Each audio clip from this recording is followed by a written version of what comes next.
M.J.H.E Evidence Productions.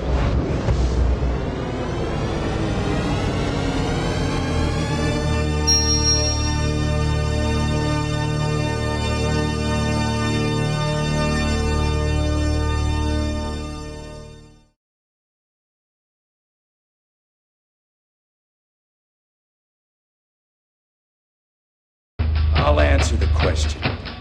You want answers? I think I'm entitled. You want answers? I want the truth! You can't handle the truth! What happens is that in cardiac arrest, if someone does not get help,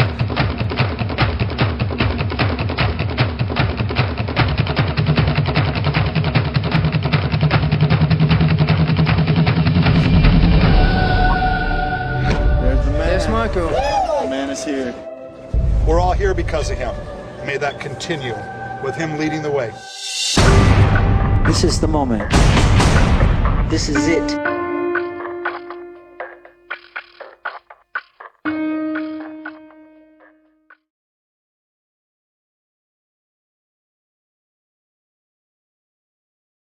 Let's review the scene where Mike is talking with Michael Bearden.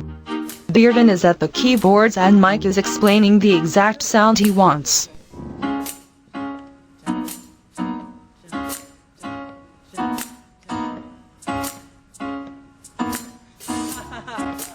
We then have Michael explaining he wants Bearden to play behind the beat and in his words, like you're dragging yourself out of bed.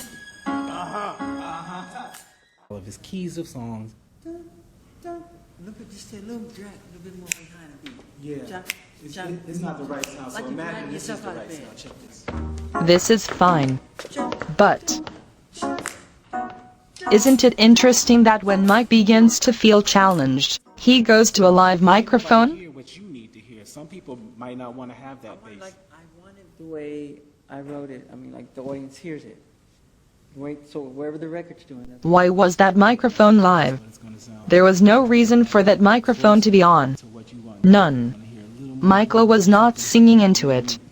In a real rehearsal, there are not random hot microphones standing around. There is no reason for a live microphone to even be there in that area. But it was yet another example of Michael Jackson the director.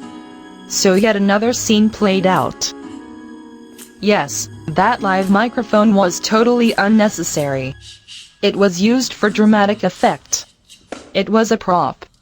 It made Michael appear more in command, more powerful. And actually, there are live microphones in rehearsals, especially in sound checks, final run-throughs, and dress rehearsals, but this particular microphone, not a headset, was a standalone microphone. It came out of nowhere. So that too lent itself to the drama. Also in this scene, I noticed the perfect 3 shots of the actors. Meaning, you either saw Jonathan on the left, both mics in the middle, and Alex on the right. Jonathan and Alex were in deep focus, meaning you could see them in sharp focus even though they were in the background, yet you also saw both mics very sharply focused as well in the same shot. That sort of shot requires great skill on the part of the camera operator, as well as the way the set is lit. Further, if you didn't see a 3-shot, you saw a single of Mike when he spoke into the microphone, then you saw a 2-shot of Mike and Travis. Very interesting choices of shot. When Michael was speaking into the microphone to Bearden, he was shot rather at an upward angle.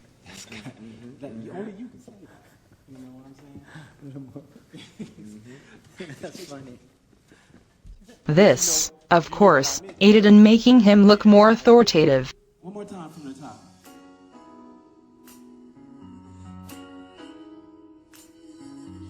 In this same scene, Michael Bearden is wearing a white shirt with what looks like a king cobra on it. A cobra, snake, or serpent is generally, but not always, used to symbolize temptation into sin. Also, it can be used to symbolize something very sneaky, bad, and dangerous. Snake equals transformation, fire, magic, and wisdom. The most famous use of cobra symbolism is that of the royal Egyptian urawis, worn at the forehead of the pharaoh to represent sovereignty, knowledge, life, and youth. Michael also used snake symbolism in the Remember the Time video.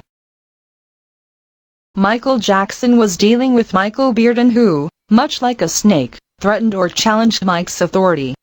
It was Bearden who Mike felt challenged by. Bearden was also the one who practically argued with Mike at the end of the "I Just Can't Stop Loving You" sequence. But you just can't help it, MJ. No, but I shouldn't. Okay. I really shouldn't. Yeah, but you felt it. You could. No, But you can allow yourself that one time. I can't do that. Bearden was playing a part, and those were his lines.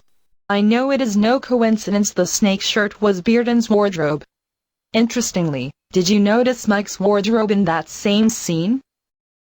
Michael is wearing a black jacket, black pants, and a black tee with Popeye either dragging gold coins or poker chips to himself. He was wearing all black at the time, which also helped him look more in charge. This shirt has a powerful and authoritative connotation. This is important only because if we metaphorically consider this shirt is showing that Popeye has all the luck, and he's gambling, big time. He knows he cannot lose, and the game he's playing is worth the gamble. As that relates to Mike and This Is It, the death hoax and This Is It are the biggest gambles of Michael's life. Yet, he is confident he will win in the end. By win, I mean, he will find out who is loyal and who is not. He will find out who is really on his side. Have you seen the scenes in which one of the male background singers is wearing a t-shirt with LAX written on it? LAX has only one meaning: Los Angeles International Airport. Symbolism is so important to Michael, and I do think the wardrobe in each scene was very carefully chosen.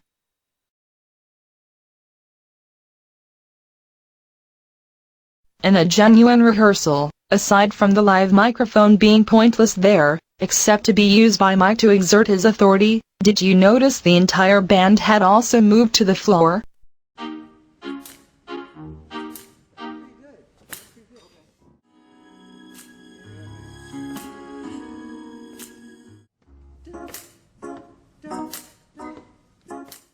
Jonathan Moffett's drum kit is huge, and is comprised of many pieces. The four background singers are using microphones on stands, and the microphones are wired.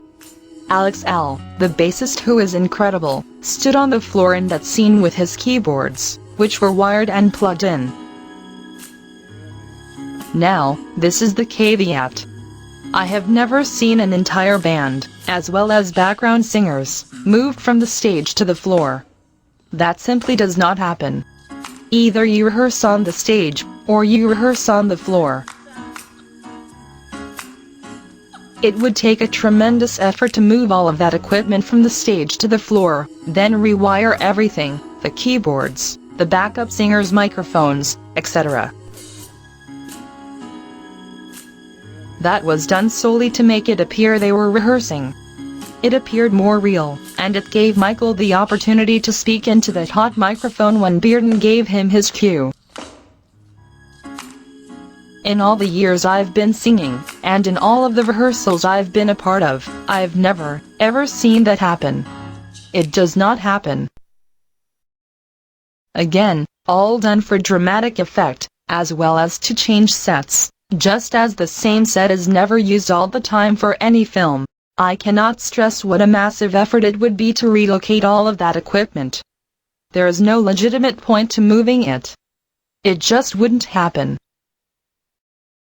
Jonathan Moffett hosted a drum clinic on October 3, 2010, in which he played 10 songs that he would have played if Michael hadn't died, and the This Is It tours had been realized. He said as well that soon the songs that were rehearsed in the film, but weren't in it, will all be released. There is a medley of 80s songs, Rack With You, Don't Stop Till You Get Enough, and Off the Wall, will be released. Moffett also said, it is rumored that the This Is It tour will be realized with the original sets and dancers, and there will be guest singers who will sing all of the songs. This is very important, and clearly explains why so much emphasis was placed on the dancers in This Is It, and why they received so much exposure. This Is It introduced them to the world, and Michael's funeral featured them once again. I happen to know this is not a rumor. It had already been planned. All of this had already been planned prior to June 25, 2009.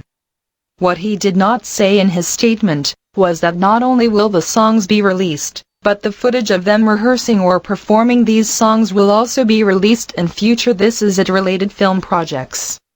Dangerous will also be part of the unreleased songs and footage. I also know that Dirty Diana will be as well, but Jonathan didn't mention it. However, I learned about its release from a DP. Michael Bearden did mention Dirty Diana being a part of This Is It. This was aired on the George Lopez show. Yeah, I know what you're referring to. I hope I don't get in trouble for this. It was the one time we were working on the stage. It was Dirty Diana, and we had a bed and we had an aerialist. It's interesting that Bearden said, before mentioning Dirty Diana being in This Is It, I hope I don't get into trouble for saying this. Then he spoke about them rehearsing Dirty Diana, and about Drea and Danielle. Remember at the This Is It premiere, when Jermaine said, "This is called This Is It, but this is really not it. There is going to be much more going on, but this is definitely it, but it's not the final curtain, no." This is some of what he was referring to, and there is much more than these things. A reality show about some of the dancers is being shopped to various networks. There will be a state-of-the-art This Is It inspired interactive Sony video game, sort of similar to We Rockstar. For at least the next 2 years, people will be amazed at just how much is going to happen with regard to Michael. That all began with This Is It.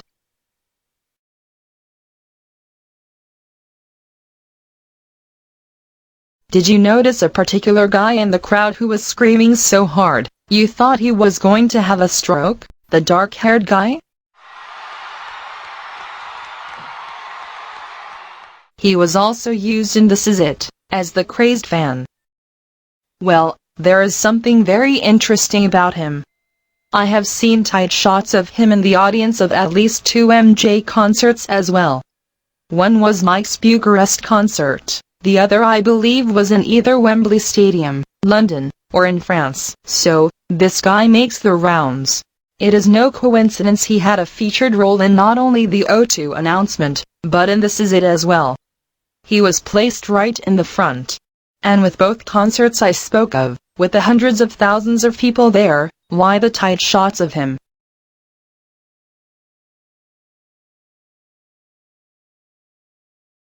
Sony, Coca-Cola, and others that will remain nameless for now, all had much to do with This Is It. There was also product placement in This Is It, just as in every other feature film. There is another scene when Mike, Ortega, Travis, and others are all in a meeting. There are bottles of water on the table with their labels facing the camera. On the same table, there is also a Coca-Cola can. Of course, they had to pay the production companies mega bucks for the advertising. At approximately 6 minutes and 44 seconds into the film, you will notice more important product placement. There is a UK reporter talking about Michael is going to make his O2 announcement within minutes. You see him just outside the O2. He's wearing a black The North Face jacket. The North Face is a company owned by Douglas Tompkins. Michael has been friends with him for years. Nothing you see in a feature film is random or by accident. If Michael and Kenny did not want to make the statement that Coat made, the reporter or actor would have had to remove it. But that was a scene in a movie, and the coat was part of his wardrobe. Have you seen a reality show where people are wearing certain clothing with a logo or trademark on the front and it is blurred out? That's because if that logo could be seen, the production company of the show would have to pay that company a fee in order to use their logo, as well as they would have to get a clearance to legally use it.